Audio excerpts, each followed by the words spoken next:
새벽 5시 서울의 작은 아파트에서 알람 소리가 울려 퍼집니다. 박노식은 습관처럼 손을 뻗어 알람을 끕니다. 80살이 넘은 몸이 아직도 군인의 정확함으로 일어나는 것이 놀랍지만 이제는 그저 오랜 습관이 되었죠. 창밖으로는 아직 어둠이 가득한데 박노식은 이미 맑은 정신으로 일어나 침대 시트를 군대식으로 정돈합니다. 또 하루가 시작되는군요. 박노식은 중얼거리며 욕실로 향합니다. 거울에 비친 68세의 얼굴은 세월의 흔적이 깊게 새겨져 있습니다. 군 시절 단단했던 몸은 이제 노년의 무게를 견디고 있습니다.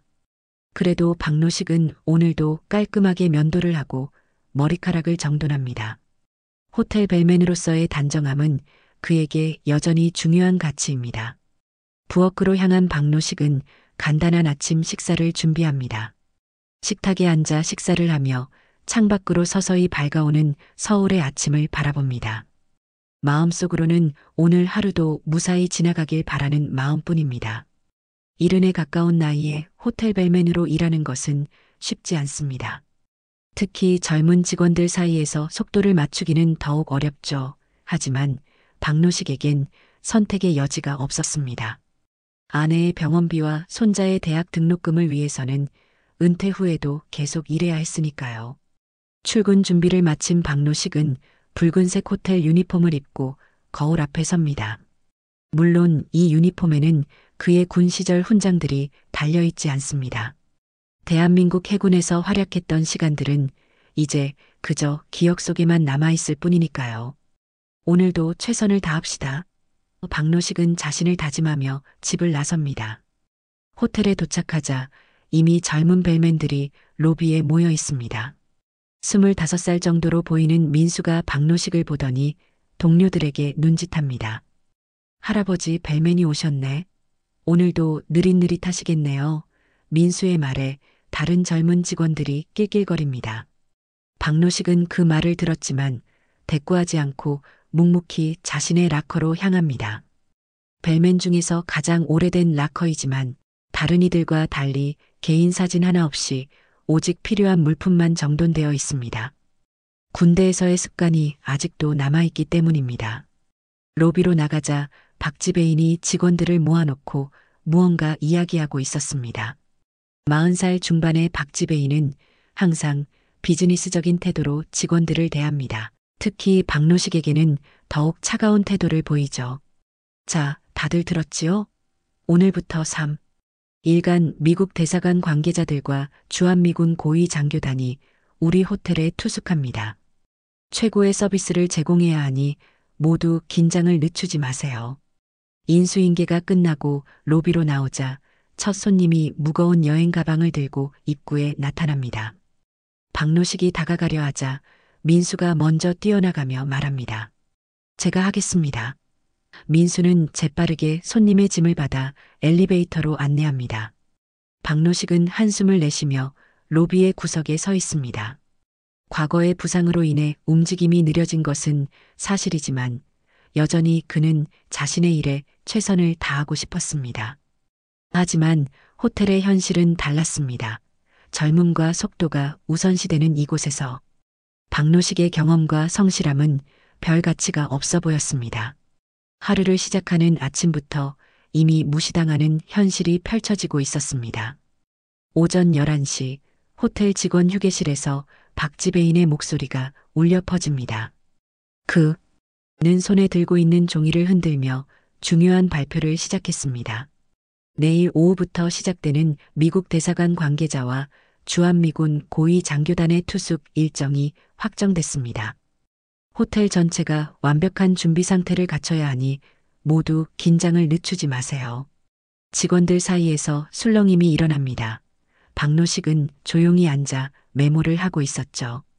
군 생활에서 익힌 습관으로 중요한 지시사항은 항상 기록해두는 편이었습니다. 이번 VIP 고객들의 짐 운반과 객실 안내는 민수, 지훈, 성준이 담당하게 됩니다. 3명이 교대로 24시간 대기해주세요. 박지배인의 말에 지명된 젊은 직원들이 긴장된 표정으로 고개를 끄덕입니다. 민수는 의기양양한 표정으로 동료들을 바라봤고요. 박노식 씨는 박지배인은 잠시 머뭇거리더니 말을 이었습니다. 짐 카트 정리와 로비 안내를 맡아주세요. VIP 고객들께서는 짐을 많이 가져오실 테니 카트가 부족하지 않도록 잘 관리해 주시면 됩니다. 순간 휴게실이 조용해졌습니다. 모두가 박노식을 쳐다보고 있었죠. 박노식은 그저 고개를 끄덕일 뿐이었습니다. 그의 표정에서는 어떤 감정도 읽을 수 없었지만 내면에서는 깊은 상처를 받고 있었습니다. 자, 이제 각자 맡은 업무로 돌아가세요. 내일까지 모든 준비를 완벽하게 해야 합니다. 직원들이 하나둘 자리에서 일어나 휴게실을 나섭니다. 민수와 친구들은 흥분된 목소리로 이야기를 나누고 있었고요. 야, 이번에 잘하면 팁도 많이 받을 수 있을 거야. 미군 장교들이면 영어로 대화해야 하는데 너 영어 괜찮아? 걱정 마. 기본적인 건 다 할 수 있어. 뭐, Can I help you 정도는 누구나 하잖아. 그들의 대화가 박노식의 귀에 들어옵니다. 사실 박노식은 군 시절 미군과의 합동 훈련에서 통역 없이도 작전 회의를 진행할 정도로 영어 실력이 뛰어났습니다. 하지만 그 사실을 아는 이는 이곳에 없었죠. 휴게실에 혼자 남은 박노식은 천천히 일어나 창밖을 바라봅니다. 서울의 빌딩 숲 너머로 한강이 희미하게 보입니다. 문득 30년 전 그 강에서 해군 함정을 타고 훈련했던 날들이 떠오릅니다. 시간이 참 빠르게 흐르는군. 박노식은 작게 중얼거리며 휴게실을 나섭니다. 로비로 돌아온 박노식은 짐 카트들을 점검하기 시작했습니다. 바퀴가 잘 돌아가는지, 손잡이는 단단한지 하나하나 꼼꼼하게 살펴봅니다. 군에서 장비를 점검하던 그 정확함 그대로였죠. 그때 뒤에서 속삭이는 소리가 들립니다. 벨보이가 저렇게 나이 많으면 손님들이 당황하겠어. 특히 외국인들은 더 그럴 텐데. 그러게. 뭐 할아버지는 그냥 카트나 정리하라고 하니 다행이지. 근데 왜 저 나이에 아직도 일하시는 거지? 연금 없나? 박노식은 그 말을 들었지만 계속해서 자신의 일에 집중했습니다. 사실 그는 해군에서 영예롭게 전역했지만 아내의 오랜 투병과 자녀들의 교육비로 인해 모아둔 돈이 많지 않았습니다. 게다가 요즘은 손자의 대학 등록금도 도와주고 있었죠. 오후가 되자 호텔은 VIP 손님 맞이 준비로 분주해졌습니다. 로비는 특별히 청소되었고 VIP 전용 엘리베이터에는 레드 카펫이 깔렸습니다. 민수와 다른 젊은 직원들은 새 유니폼으로 갈아입고 서로의 모습을 점검해주고 있었죠. 박노식도 자신의 유니폼을 정돈하고 거울 앞에 섭니다. 흰 머리카락 사이로 보이는 주름진 얼굴, 그 눈빛만은 여전히 단단했습니다. 한때 대한민국 해군의 자랑이었던 그 눈빛이었죠. 내일은 또 어떤 하루가 될까? 박노식은 깊은 한숨을 내쉬며 퇴근 준비를 합니다. 집으로 향하는 지하철 안에서 박노식은 오늘 있었던 일들을 돌아봅니다. 무시당하고 뒤에서 수군거림을 듣는 일상이 이제는 익숙해졌지만 그렇다고 아프지 않은 것은 아니었습니다. 때때로 그는 자신의 과거를 이야기하고 싶은 충동을 느끼곤 했습니다. 하지만 곧 그런 생각을 접었죠. 지금의 그에게 필요한 것은 자존심이 아니라 월급이었으니까요. 내일도 그저 묵묵히 내 일을 하면 됩니다. 박노식은 다시 한번 스스로를 다독이며 고단한 하루를 마무리했습니다. 다음 날 오후 2시 호텔 로비는 긴장감으로 가득 찼습니다. 미군 장교단과 대사관 관계자들이 도착할 시간이 다가오고 있었기 때문이죠. 박지배인은 마지막으로 직원들을 둘러보며 주의사항을 상기시켰습니다. 다들 준비됐나요? 오늘 하루는 우리 호텔의 명성이 걸린 중요한 날입니다. 실수가 없도록 각자 맡은 역할에 최선을 다해주세요. 직원들이 일제히 고개를 끄덕이는 가운데 박노식은 로비 한쪽에서 짐 카트를 정리하고 있었습니다. 그의 손길은 꼼꼼했고 하나하나 정확하게 배치했죠. 마치 군함의 장비를 점검하듯 말입니다. 첫 번째 차량이 호텔 입구에 도착했다는 알림이 울리자 민수와 지훈이 재빠르게 현관으로 달려갔습니다. 박노식은 그저 자신의 자리를 지키며 상황을 지켜볼 뿐이었습니다. 어서 오십시오. 민수의 영어 발음이 로비에 울려 퍼집니다. 약간 어색했지만 그래도 열심히 하는 모습이 보였습니다. 첫 번째 그룹의 손님들이 들어오고 이어서 두 번째, 세 번째 차량의 손님들도 입장했습니다. 젊은 직원들은 분주하게 움직이며 짐을 나르고 있었고 사람들이 많아지자 약간 혼란스러운 모습을 보이기 시작했습니다. 어떤 짐이 어느 방으로 가야 하죠?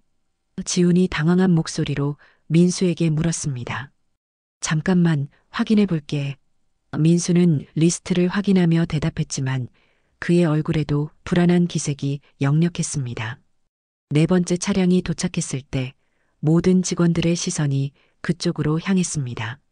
이번에는 검은색 리무진이었고 경호원으로 보이는 사람들이 먼저 내렸습니다. 분위기가 달라졌습니다. 중요한 인물이 탄 차량임이 분명했죠. 박지배인이 급히 현관으로 향하며 젊은 직원들에게 지시했습니다.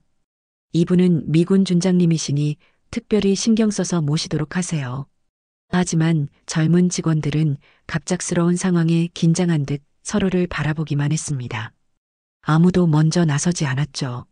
그제서야 박지배인은 초조한 표정으로 주변을 둘러보다가 박노식을 발견했습니다.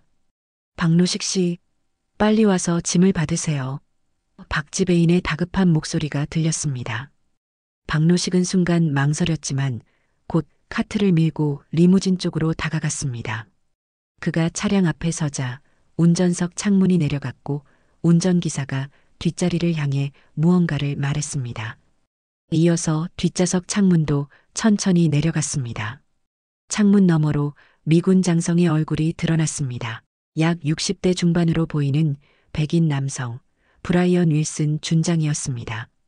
박노식과 눈이 마주친 순간 준장의 표정이 순식간에 변했습니다. 놀람과 의심, 그리고 기억을 더듬는 듯한 표정이 그의 얼굴을 스쳐 지나갔습니다. 박노식은 자연스럽게 영어로 인사를 건넸습니다. 안녕하세요, 장군님. 서울에 오신 것을 환영합니다. 짐을 도와드릴까요? 그의 유창한 영어에 로비에 있던 모든 직원들이 놀란 표정을 지었습니다. 특히 민수와 지훈의 눈이 동그랗게 커졌죠. 한편 준장은 차에서 천천히 내리며 박노식을 뚫어지게 바라보았습니다. 잠깐만요. 혹시 박사령관님? 노박 대위님? 준장의 목소리에는 확신과 의심이 섞여 있었습니다. 박노식은 잠시 침묵했습니다. 30년 만에 들어보는 그 호칭에 가슴 한구석이 욱신거렸습니다. 그는 담담하게 대답했습니다. 네, 그렇습니다. 하지만 지금은 그저 이곳의 벨맨일 뿐입니다. 준장의 얼굴에 환한 미소가 번졌습니다. 그는 박노식에게 다가와 양손을 내밀었습니다. 믿을 수 없군요. 정말 당신이군요. 그들의 만남을 지켜보던 모든 사람들은 혼란스러운 표정이었습니다. 박지배인은 어찌된 영문인지 몰라 당황한 표정으로 그들을 바라보고 있었고 젊은 직원들은 서로를 쳐다보며 의아해했습니다. 준장은 박노식의 손을 꼭 잡고 흥분된 목소리로 말했습니다. 대한민국 해군의 전설적인 잠수함 사냥꾼, 어떻게 여기서 일하게 되셨습니까? 그 말에 박노식의 굳은 표정이 조금 풀어졌습니다. 오랜 시간이 지났지만 누군가가 자신의 과거를 기억해주는 것은 분명 기분 좋은 일이었으니까요. 인생은 예상치 못한 방향으로 흐르기 마련입니다. 장군님, 박노식은 담담하게 대답했습니다. 준장은 고개를 끄덕이더니 함께 온 미군 장교들에게 박노식을 소개했습니다. 여러분, 제가 함께 일했던 가장 훌륭한 해군 장교 중 한 분을 소개해드리겠습니다. 준장은 옆에 있던 미군 장교들에게 영어로 설명했습니다. 이분은 1995년 한미해상합동훈련에서 함께 작전을 수행했던 박노식 소령입니다. 당시 북한 잠수함 침투를 막아낸 핵심 인물이셨죠. 그 말을 들은 미군 장교들이 박노식에게 경례를 했습니다. 박사령관님을 만나 뵙게 되어 영광입니다. 젊은 미군 장교가 존경의 뜻을 표했습니다. 호텔 직원들은 그 광경을 믿을 수 없다는 표정으로 바라보고 있었습니다. 특히 평소 박노식을 무시하던 민수와 지우는 할 말을 잃었고 박지배인의 얼굴에는 당혹감이 역력했습니다. 준장은 박노식의 어깨를 두드리며 말했습니다. 30년이 지났지만 당신이 그때 보여준 전략적 통찰력과 용기는 잊을 수 없습니다. 박지배인이 앞으로 나서 말했습니다. 준장님, 투숙 준비가 완료되어 있습니다. 객실로 안내해 드릴까요? 그러나 준장은 박노식에게 계속 질문했습니다. 어떻게 여기서 일하게 된 거죠? 긴 이야기입니다. 은퇴 후에도 활동적으로 지내고 싶었고 가족을 부양해야 했으니까요. 준장은 고개를 끄덕인 후 박지배인을 향해 물었습니다. 이분이 얼마나 대단한 분인지 아십니까? 북한 잠수함 침투 작전 때 대한민국 해군의 대잠수함 전술을 책임졌던 전문가입니다. 박지배인의 얼굴이 창백해졌습니다. 저희도 박노식 씨를 매우 소중히 여기고 있습니다. 그는 어색하게 웃었습니다. 준장은 박노식에게 말했습니다. 내일 시간 있으신가요? 저희 팀과 함께 점심 식사를 하면 좋겠습니다. 박노식이 지배인을 바라보자 그는 급히 고개를 끄덕였습니다. 물론이죠. 내일은 특별 휴가로 처리하겠습니다. 준장은 만족스럽게 웃었습니다. 좋습니다. 내일 정오에 호텔 레스토랑에서 뵙겠습니다.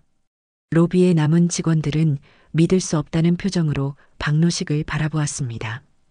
특히 평소 그를 무시하던 민수와 친구들은 어쩔 줄 몰라 했죠. 저기, 박노식 선배님?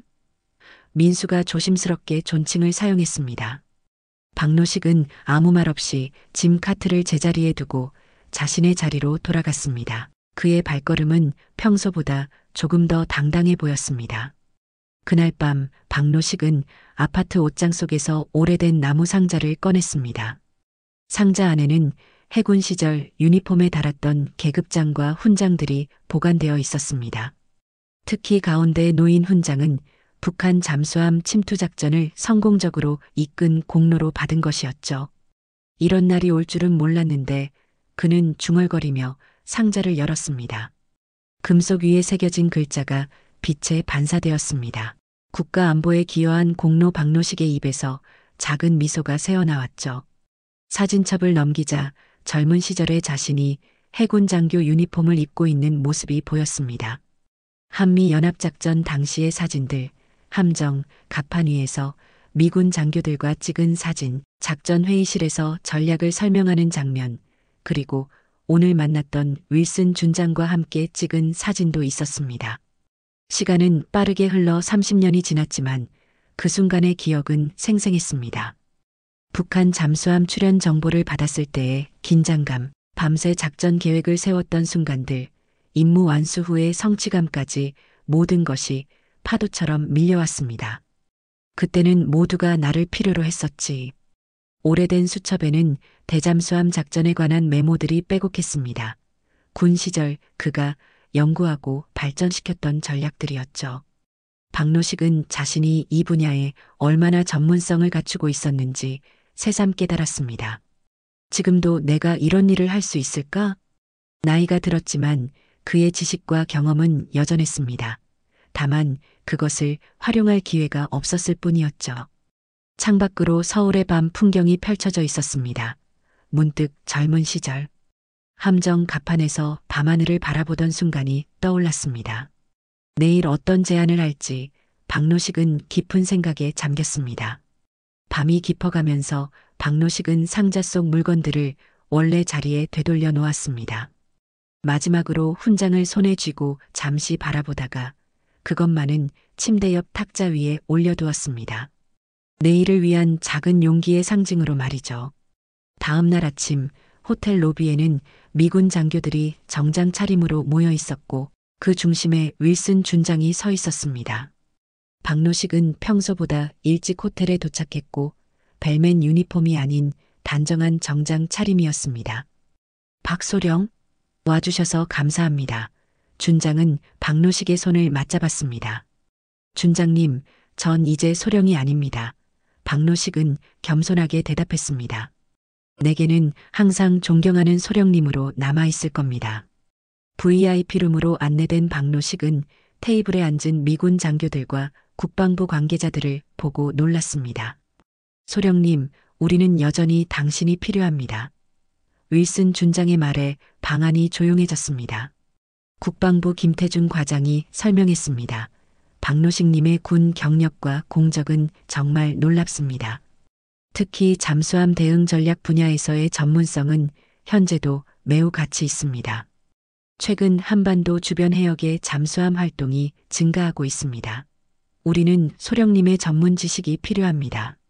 저희가 제안드리는 것은 해군 학교 명예교수 및 전략 고문 직책입니다. 주로 젊은 해군 장교들에게 실전 경험을 바탕으로 한 교육을 담당하시게 됩니다.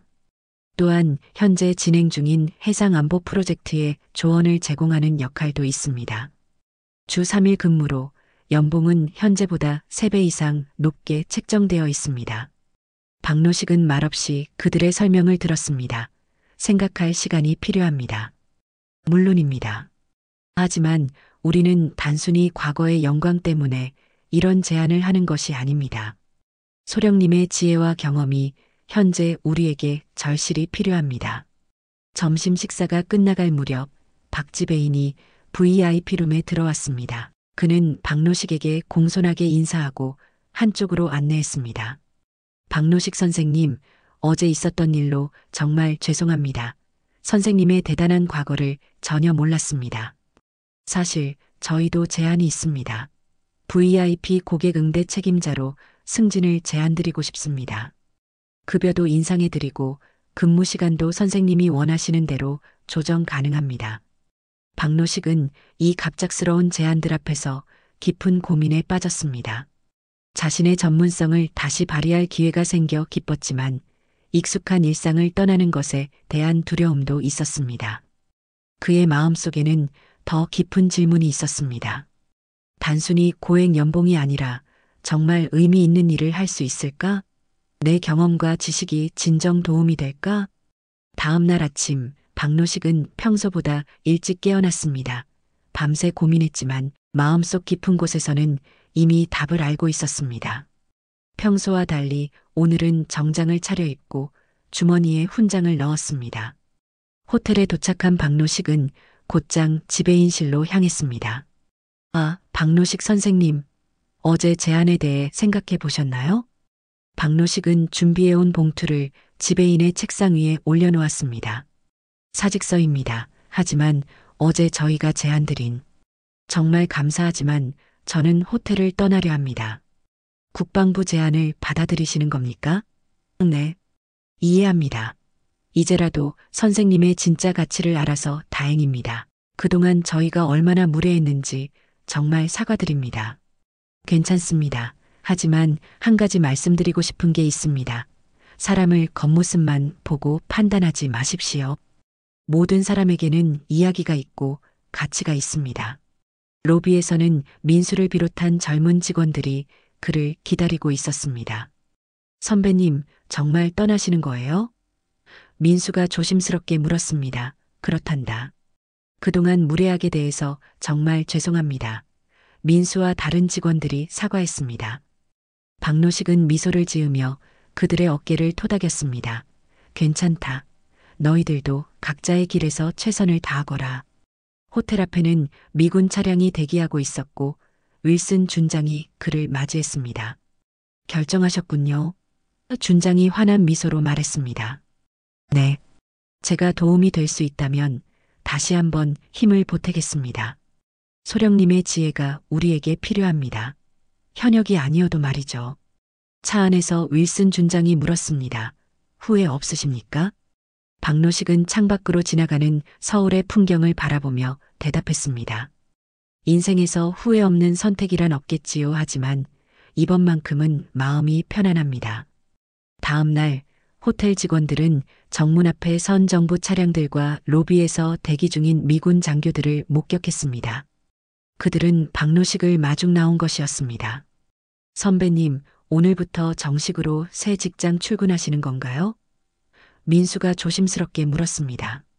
그렇단다. 이 나이에 새 출발을 하게 됐구나. 인생은 예상할 수 없는 법이야. 내 앞에 있는 사람이 어떤 삶을 살아왔는지 함부로 판단하지 말아라. 로비에서는 다른 직원들도 그를 배웅했고 박지배인도 작별 인사를 건넸습니다. 선생님, 다시 한번 사과드립니다. 그리고 새로운 길에서 행운이 함께하길 바랍니다. 미군 차량에 오르자 윌슨 준장이 환한 미소로 그를 맞이했습니다. 준비되셨습니까, 소령님? 네, 준장님. 박노식은 10년간의 시간을 뒤로하고 새로운 여정을 시작했습니다. 해군 본부에 도착하자 여러 장교들이 줄지어 서서 박노식을 맞이했습니다. 공식 임명식 후 박노식은 해군 학교와 국방부를 오가며 새로운 환경에 적응해 나갔습니다. 처음에는 현대적인 시스템에 당황했지만 그의 전문 지식은 여전히 큰 가치를 지니고 있었습니다. 젊은 해군 장교들을 가르치는 일은 박노식에게 특별한 보람을 주었습니다. 그들의 열정 어린 눈빛에서 자신의 젊은 시절을 발견했고 그 경험은 그에게 새로운 활력을 불어넣었습니다. 3개월 후 박노식은 국제군사포럼에서 한반도 안보와 해상 전략이라는 주제로 기조연설을 했습니다. 그의 분석은 날카로웠고 제안은 실용적이었으며 통찰력은 깊었습니다. 청중들은 그의 연설에 깊은 인상을 받았고 많은 이들이 연설 후 그에게 질문과 조언을 구했습니다. 포럼이 끝난 후 윌슨 준장이 다가와 어깨를 두드렸습니다. 소령님, 오늘 연설은 정말 인상적이었습니다.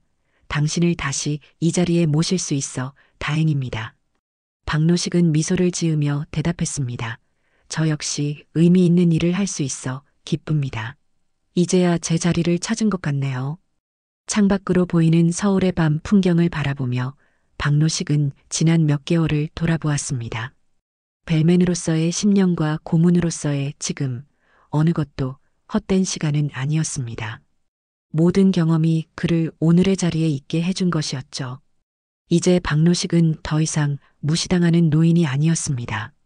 그는 자신의 지식과 경험을 나누며 다시 한번 대한민국을 위해 기여하는 해군 전략가로 돌아온 것이었습니다. 인생은 참 예측할 수 없군요. 박노식은 조용히 중얼거렸습니다. 그리고 그 말 속에는 후회가 아닌 새로운 시작에 대한 감사함이 담겨 있었습니다.